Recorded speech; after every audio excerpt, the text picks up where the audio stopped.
मैंने दिल्ली सरकार की पूरी तैयारियों का जायजा लिया था पॉल्यूशन से निपटने का, क्योंकि सर्दी जैसे जैसे आ रही है ये प्रॉब्लम, पॉल्यूशन की प्रॉब्लम और एक्यूट होती चली जाएगी।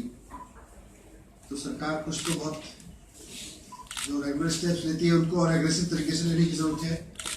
कुछ इनोवेटिव तरीके, जैसे पिछली बार ऑर्डर जैसी चीज़ रखी थी, वैसी कुछ चीज़ें कुछ इनोवेटिव तरीके से करने की जरूरत है। बट लार्जली जो हम काम कर रहे हैं रूटीन में पॉल्यूशन से लड़ने के लिए या एंटी पॉल्यूशन की ड्राइव्स हैं, उनको और एग्रेसिव तरीके से चलाने की जरूरत है।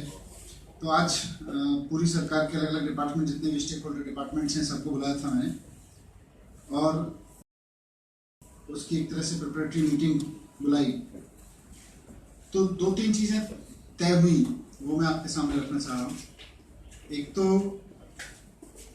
एमसीडी तो अपना काम करती है रोड क्लीनिंग के लिए और उन सब के लिए जितना करती है। पिछले बार रोड क्लीनिंग के लिए जो पीडब्ल्यूडी की रोड्स हैं उनका वैक्यूम क्लीनिंग शुरू हुई थी, वो रेनी सीजन में बंद हो गई। उसके बाद कुछ टेक्निकल रीजन रहे, टेंडर वगैरह के, उस वजह से वो दोबारा नहीं शुरू हो पाई।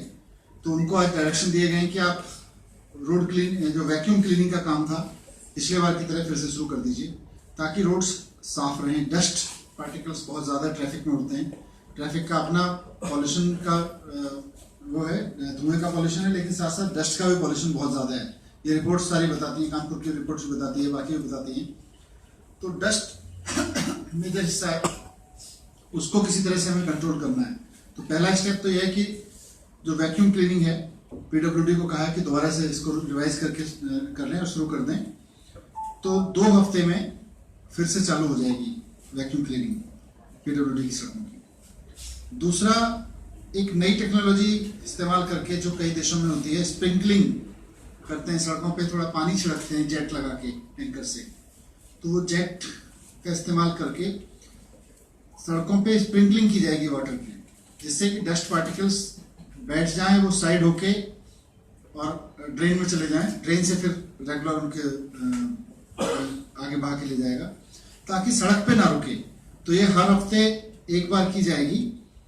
इसका पूरा प्लान पीडब्ल्यूडी को बनाने को कहा गया है, और पीडब्ल्यूडी ने कमिट किया है कि अगले 2 हफ्ते में वो भी सारा शुरू कर देंगे, सारी सड़कों पे स्प्रिंकलिंग या फिर पीडब्ल्यूडी की सड़क।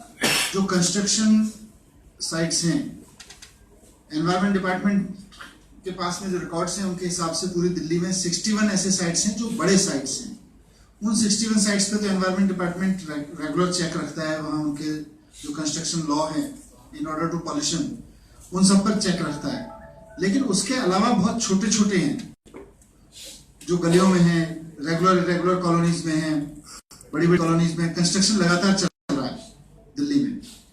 उसकी वजह से बहुत पॉल्यूशन है, क्योंकि वहाँ कंस्ट्रक्शन नॉर्म्स फॉलो नहीं होते। तो एनवायरमेंट डिपार्टमेंट को कहा है कि इसको पूरा देखे और पब्लिक को उसमें इन्वॉल्व करें।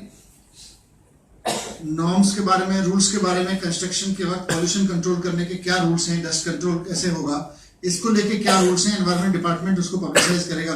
ग्रुप ऑफ मिनिस्टर्स बना है, उसने 2 चीजें पहले ही बता दी हैं आप लोगों को, मैं बस रिपीट कर देता हूँ। मिस्ट फाउंटेन बनाने के लिए दिल्ली में पायलट बेस पर मिस्ट फाउंटेन बनाए जाएंगे। मिस्ट फाउंटेन का आपको बताया होगा ग्रुप ऑफ मिनिस्टर्स की तरफ से कि जिस जगह बहुत ज़्यादा पॉल्यूशन है वहाँ मिस्ट क्रिएट करके उसके पार्टिकल्स को नीचे लाया जाता है, जिससे किसी एक ट्रैफिक चौराहे पर अगर कहीं बहुत ज़्यादा पॉल्यूशन एरिया, जैसे ITO जैसी जगह हैं या आनंद विहार जैसी जगह हैं, वहाँ अगर मिस्ट फाउंटेन लगाएंगे तो मिस्ट फाउंटेन की वजह से वहाँ पॉल्यूशन का लेवल कम आएगा, कम होगा। उसमें जो डस्ट पार्टिकल्स हैं PM2.5 और PM10 दोनों उसमें उसके साथ पानी के साथ नीचे आएंगे, मिस्ट की वजह से नीचे जाएंगे।